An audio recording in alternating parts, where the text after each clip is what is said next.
الرحمن الرحیم، خوش آمدید آئیڈیل ویژن ایجوکیشن میں میرے دوستوں اور بھائیوں. جیسے کہ میں کلاس نمبر 12 میں آپ کو ریت سیمٹ بجری نکالنے کا فارمولا بتا چکا ہوں. آج میں آپ کو، کیونکہ ہم کلاس نمبر 11 میں پلنتھ بینڈ پہ کام کر رہے ہیں. پلنتھ بینڈ میں ابھی بجری، ریت، سریا، سیمٹ، ان سب کی کوانٹٹی نکالنے کا طریقہ اگر آپ کو ہوگا تو آپ میجر کر سکیں گے نا.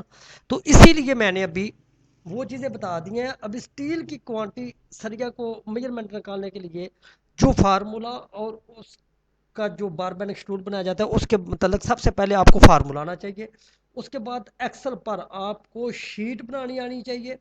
اس کے بعد 1 فٹ میں کتنا وزن ہوتا ہے وہ آپ کو پتہ ہونا چاہیے. تو آپ کا وقت نہیں ضائع کرتے تو کلاس کی طرف چلتے ہیں. تو اس میں آج میں آپ کو فارمولا بتاؤں گا اسٹیل کا. یہ پارٹ 1 ہوگا. یہ 4 پارٹوں میں آپ کو میں سارا کلیئر کروں گا. اچھا، 1 پاؤنڈ میں وزن ہوتا ہے 0.4536. 1 kg میں ہوتا ہے 2.205. اچھا، پاؤنڈ کا فارمولا جو ہے وہ d²/24 ہے، جبکہ کے جی میں ڈائریکٹ کے جی میں وزن d²/52. ابھی آپ کہیں گے کہ 52.91 کہاں سے آیا؟ بھائی اگر ہم پاؤنڈ سے ڈائریکٹ کے جی میں آئیں گے تو ہم اس کو کیا کریں گے، 24.04536 کے جی پر ہم اس کو تقسیم کریں گے. تقسیم کرنے کے بعد یہ ہمارا ڈائریکٹ کے جی میں فارمولا آ جائے گا.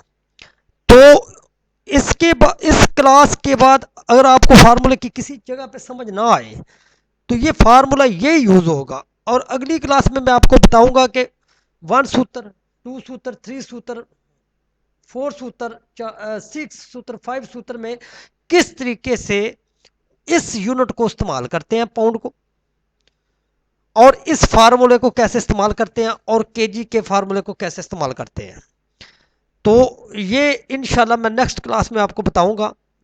آپ ہمارے چینل آئیڈیل ویژن ایجوکیشن کو لائک اور سبسکرائب اور ساتھ بیل آئیکن کا بٹن دبا دیا کریں، اور کوشش کیا کریں بھائی میرے ویڈیو کو شیئر کر دیا کریں. چلیں اگر آپ کو آتا بھی ہو تو کسی اور دوست کے کام آ جائے.